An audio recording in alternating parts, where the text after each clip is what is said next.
The wind carried whispers through the small frontier town of Coldwater, twisting them between swinging saloon doors and over the creaking porch of the general store. "He's coming down again," someone murmured, and instantly the air seemed to tighten. Eli Thorne, the mountain man. No one said his name without a shiver following close behind. He appeared out of the snowfall like a ghost from some half-forgotten Wartall, broad-shouldered, wrapped in a heavy duster that had seen too many winters. His beard was thick, his hair wild, and beneath the brim of his hat, a scar cut down the right side of his face, pale against weathered skin. That scar had birthed more stories than truth ever could. Some said it came from a bear. Others whispered it was the mark of a man he'd killed.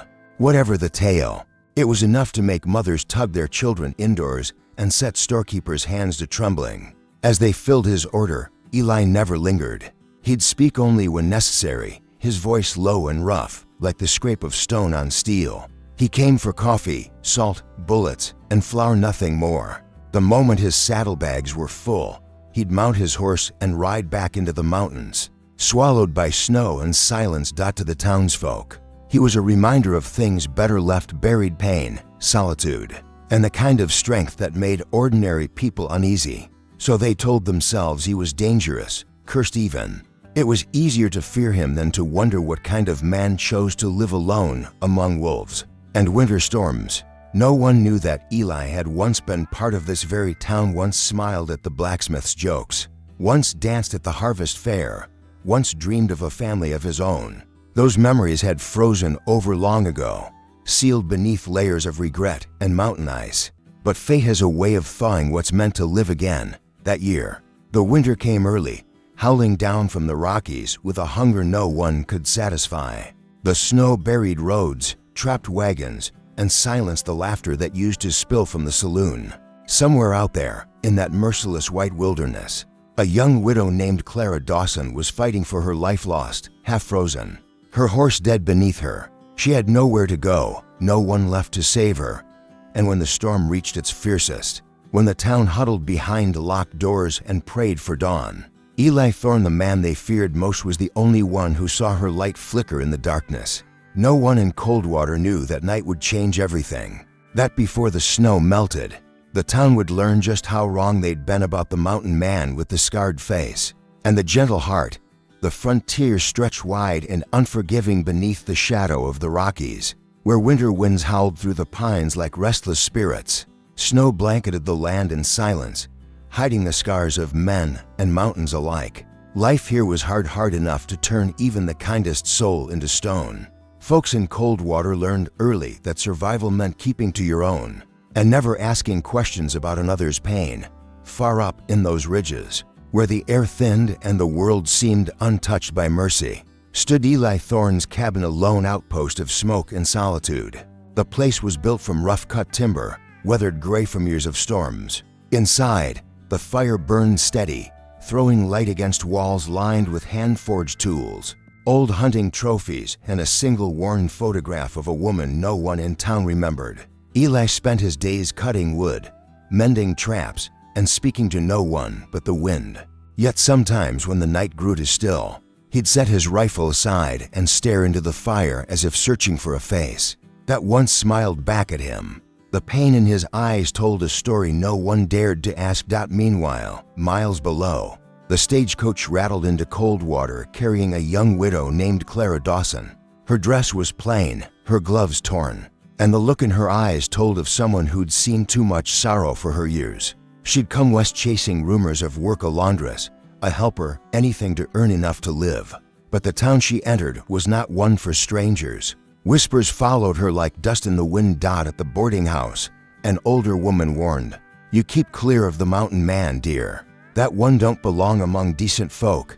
Clara only nodded, though curiosity stirred quietly beneath her grief. She'd heard about men like that before, haunted, feared, and forgotten. What she didn't yet know was that in the wilderness beyond those snowy peaks, her fate and Eli Thorne's had already begun to intertwine, carried together by the same cold wind that whispered through the valley. There was a time when Eli Thorne's laughter could be heard across the meadows, when his ranch thrived and his hands built fences with purpose, not loneliness.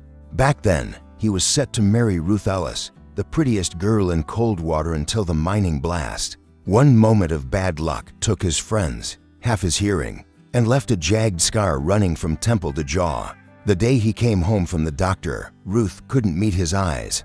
By sundown, she was gone, her farewell note trembling in his calloused hand.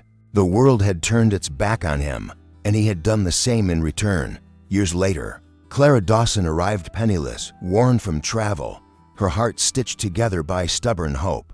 She begged for work and a place to stay, but the townsfolk saw her threadbare coat and widow's eyes and shut their doors tight. The innkeeper muttered something about charity gone too far, so she set off toward the next settlement before the snow began to fall, leading a tired mare up the mountain trail. By nightfall, the wind rose into a shriek, erasing her tracks as fast as she could make them.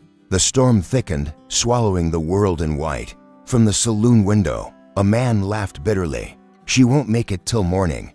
But miles away, in his cabin high above the valley, Eli saw the storm's shadow deepen and felt a stir in his chest. He hadn't known in years a pull he couldn't explain.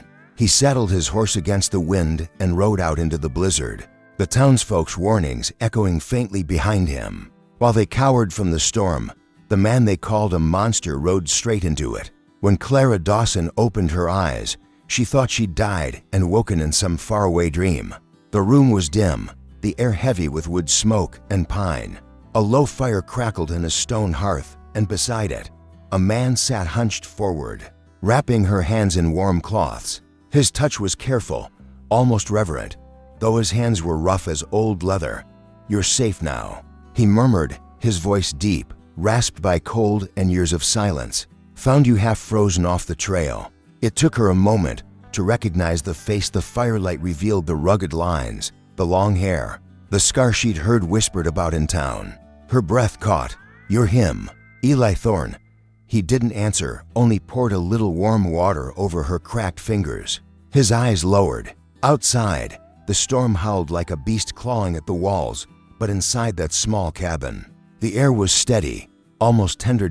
As hours passed, they spoke little, yet each word carried the weight of years. She told him about losing her husband to fever, about searching for honest work and finding only pity. He listened, nodding once in a while, as if every sorrow she named had lived in his own chest too. When he finally spoke, it was barely above a whisper. "You can rest here till the storm's done. Ain't much, but it's warm." Clara watched him stir the fire, the light catching the side of his scarred face.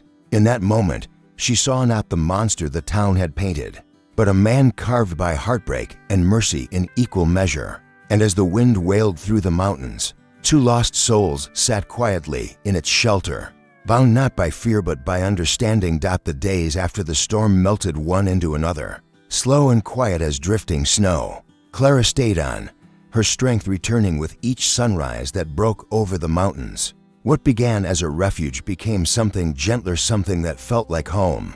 She cooked meals from the few stores Eli kept, humming softly as she worked, and he'd sit nearby, awkwardly grateful, pretending to whittle when really, he was just listening to the sound of life in his cabin again. Bit by bit, Eli began to speak more. His words came rough and halting at first, like a man relearning the art of company. He told her how he used to ranch down in the valley, how the land had been good to him once, and how he'd stopped believing he deserved much after losing everything. Clara listened without judgment, her eyes kind, her silences healing. One afternoon, she found a small wooden bird sitting by her bedside, wings spread wide as if caught in mid-flight. Eli stood in the doorway, head in hand, his face red beneath the beard. "Even broken wings can still fly," he said simply. She smiled, then a soft, trembling smile that reached the corners of her tired eyes, and for the first time in years, Eli felt something stir in his chest that wasn't pain. But beyond the cabin walls, tongues wagged. In Coldwater, they said the mountain man had taken the widow captive, that no woman could stay with him by choice. Gossip spread faster than wildfire in dry grass, yet neither Clara nor Eli spoke of it. In the stillness of their shared days, they found something far stronger than words and unspoken promise, that whatever had scarred them before might finally be healing. When spring finally loosened its grip on the mountains, The snow retreated in shining rivulets down to the valley. The world breathed again, streams sang, the air softened, and Clara felt a restless pull in her chest. She knew she had to return to town, not just for flour and salt, but for truth. People had a right to know the man they feared wasn't a monster, and she couldn't bear the weight of their lies any longer. Eli tried to hide his worry as she saddled the horse. They won't listen, Clara. Folks believe what keeps their hearts safe. She met his eyes with quiet strength. Then let me show them what's true. When she rode into Coldwater, whispers rose like dust. Women paused mid-step, eyes narrowing. Men leaned in doorways, muttering about shame and sin. A ranch hand laughed loud enough for all to hear. Guess the mountain man don't mind charity company. Clara straightened her back and faced them. You speak of what you don't know. That man saved my life while the rest of you bolted your doors.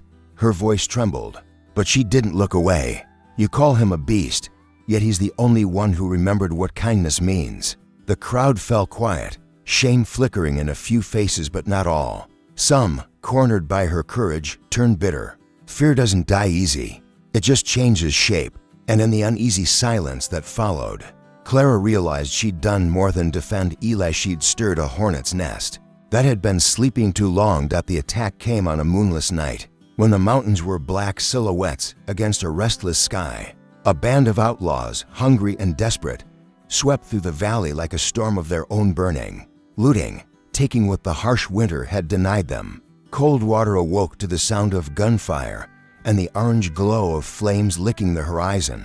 Someone shouted that the raiders were headed toward the high ridge, the place where Eli Thorne lived.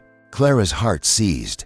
Without hesitation, she grabbed a lantern and ran for a horse. You'll die out there, the sheriff warned, but she didn't stop to answer. The night tore at her cloak as she rode up the trail, smoke stinging her eyes. When she reached the cabin, fire was already climbing its walls. Eli stood in the yard, rifle in hand, defending what little he had: his home, his peace, his redemption.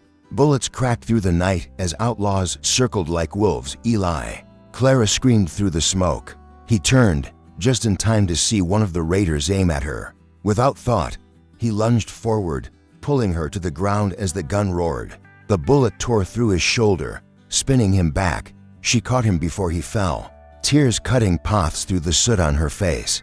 You're not the beast they say, she sobbed, her voice breaking over the roar of burning timber. You're the bravest man I've ever known. By the time the townsmen arrived, the raiders were gone, and Clara knelt in the ashes, cradling Ellie's bloodied head against her chest. The fire's light revealed what fear had hidden for years: not a monster, but a man who'd risked everything for love. When the sun rose over the ridge the next morning, the air smelled of wet ash and pine. The cabin was half gone, the hillside scarred, but Eli Thorne was alive. Clara refused to leave his side as the doctor stitched the wound, her hand steady on his. Word of what had happened spread faster than gossip ever had, and for the first time, the people of Coldwater came not to whisper but to help. The blacksmith brought timber. The innkeeper's wife came with bread. Even the sheriff swung a hammer beside Eli, his hat low in shame. No one spoke of the past. They didn't need to. The truth had burned clear in the fire. When spring came, Clara planted wildflowers outside the rebuilt cabin, yellow and white, right against the charred earth. And as they bloomed, so did something in Ellie's heart. Two broken souls had found a home not just in each other, but in the forgiveness of a town learning to see again. In the end, Eli Thorne's story wasn't about scars or solitude. It was about the kind of strength that doesn't shout but endures. The kind that builds, protects, and forgives even when the world has turned cruel. Clara saw what no one else dared to look for: the gentle heart beneath the rough hands, the kindness behind the silence. And in seeing him, she gave him back to life. True love, the story reminds us, often hides behind weathered faces and worn hearts, waiting for someone brave enough to see it, believe in it, and never look away. And now, dear listener, I'll leave you with a question. If you'd lived in Coldwater back then, hearing the whispers, seeing the scar, feeling the fear, would you have trusted the man the world shunned? Could you have seen past the silence and the scars to the heart beating underneath? Every soul carries a story, and sometimes the roughest hands hold the gentlest truth. If this story touched your heart, like, share, and subscribe to Tales of the Wild West for more stories of love, courage, and redemption beneath the wide, unbroken sky.